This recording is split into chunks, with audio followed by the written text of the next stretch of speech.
സംസ്ഥാനത്തെ വൈദ്യുതി നിരക്കിൽ ഇളവുകൾ പ്രഖ്യാപിച്ച് KSEB. കേരളത്തിൽ നിയന്ത്രണം കടുപ്പിക്കുന്നു.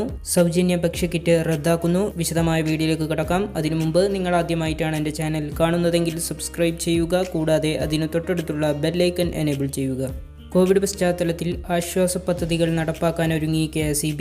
ഇന്നു മുതൽ 500 വാട്ട്സ് വരെ കണക്റ്റഡ് ലോഡുള്ളതും പ്രതിമാസ ശരാശരി ഉപഭോഗം 20 യൂണിറ്റ് വരെ മാത്രമുള്ളതുമായ ഗാർഹിക ഉപഭോക്താക്കൾക്ക് സർക്കാർ സബ്സിഡിയോടുകൂടി സൗജന്യമായി വൈദ്യുതി നൽകാനാണ് പുതിയ തീരുമാനം.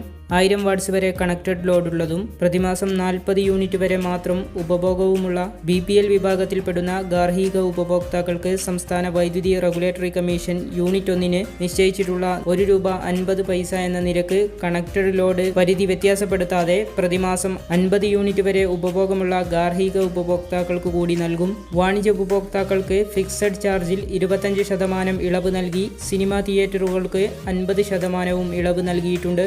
കണക്റ്റഡ് ലോഡ് പരിധി വ്യത്യാസപ്പെടുത്താതെ പ്രതിമാസം 30 യൂണിറ്റ് വൈദ്യുതി ഉപയോഗിക്കുന്നവർക്കും സൗജന്യ വൈദ്യുതി നൽകും. വൈദ്യുതി ചാർജ് അടക്കാൻ 3 പലിശരഹിത തവണകൾ അനുവദിച്ചിട്ടുണ്ട്. അടുത്തത് കേരളത്തിലെ ലോക്ക്ഡൌണുമായി ബന്ധപ്പെട്ട വാർത്തയാണ്. സംസ്ഥാനത്ത് TPR കുറയാത്തത് ഗൗരവമായ പ്രശ്നമെന്ന് മുഖ്യമന്ത്രി.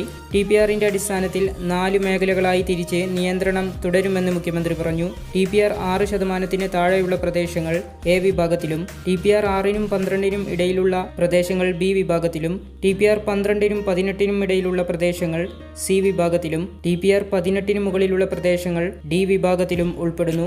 TPR 18-ന് മുകളിലുള്ള പ്രദേശങ്ങളിൽ ട്രിപ്പിൾ ലോക്ക്ഡൌൺ ആയിരിക്കും ഉണ്ടായിരിക്കുക. ഇതടിസ്ഥാനമാക്കിയായിരിക്കും നാളെ മുതൽ ഒരാഴ്ചത്തേക്ക് സംസ്ഥാനത്തെ നിയന്ത്രണം നടപ്പാക്കുക. ബസ്സുകളിൽ പരിധിയിൽ കൂടുതൽ യാത്രക്കാർ ഉണ്ടാവാൻ പാടില്ല. അന്തർ സംസ്ഥാന യാത്രികർ കോവിഡ് നെഗറ്റീവ് സർട്ടിഫിക്കറ്റ് കരുതണമെന്ന നിർദ്ദേശം അനുസരിച്ച് എയർപോർട്ടിൽ ഫലപ്രദമായ പരിശോധനാ സൗകര്യമുണ്ട്. റെയിൽവേ സ്റ്റേഷനുകളിലും അതിർത്തി ചെക്ക് പോസ്റ്റുകളിലും ഇതേ നിലയിൽ കർശന പരിശോധനയുണ്ടാകും. അടുത്തൊരു വാർത്ത സൗജന്യ ഭക്ഷ്യക്കിറ്റുമായി ബന്ധപ്പെട്ടതാണ്. കോവിഡ് വ്യാപന കാലത്ത് സംസ്ഥാനം സമ്പൂർണ്ണ അടച്ചുപൂട്ടലിലേക്ക് പോയപ്പോൾ അന്നത്തെ വരുമാനം മാത്രം കണ്ടെത്തി ജീവിക്കുന്നവർക്ക് ഒരു പരിധിവരെ വലിയ ആശ്വാസം തന്നെയായിരുന്നു സൗജന്യ ഭക്ഷ്യക്കിറ്റ്. റേഷൻ കടകൾ വഴിയും ഇപ്പോഴും ഭക്ഷ്യക്കിറ്റ് വിതരണം തുടരുകയാണ്. ഇതിനായി ഭീമമായ തുകയാണ് ഓരോ മാസവും സർക്കാർ ചെലവഴിക്കുന്നത്. പ്രതിമാസം ശരാശരി 405 കോടി രൂപയോളം സർക്കാരിന് ഈ ഇനത്തിൽ ചെലവഴിക്കേണ്ടി വരുന്നുണ്ട്. സംസ്ഥാനത്തെ ധനകാര്യ വിഭാഗം വലിയ പ്രതിസന്ധിയിലൂടെ കടന്നുപോകുന്ന സാഹചര്യത്തിൽ ഇത് ആഘാതം വർദ്ധിപ്പിക്കുന്നതാണ്. ഈ സാഹചര്യത്തിൽ അർഹതയുള്ളവരുടെ പട്ടികയിൽ നിന്ന് സമ്പന്നരെയും സർക്കാർ ജീവനക്കാരെയും ഒഴിവാക്കാനൊരുങ്ങുകയാണ് സർക്കാർ. സാമ്പത്തിക ശേഷിയുള്ളവർ ആനുകൂല്യം കൈപ്പറ്റുന്നതിൽ നിന്ന് സ്വയം പിന്മാറണമെന്ന് നേരത്തെ തന്നെ സിവിൽ സപ്ലൈസ് വകുപ്പും മന്ത്രിയും ആവശ്യപ്പെട്ടിരുന്നു. ഇതിന് പിന്നാലെയാണ് വകുപ്പ് തന്നെ നടപടികളുമായി മുന്നോട്ട് പോകുന്നത്.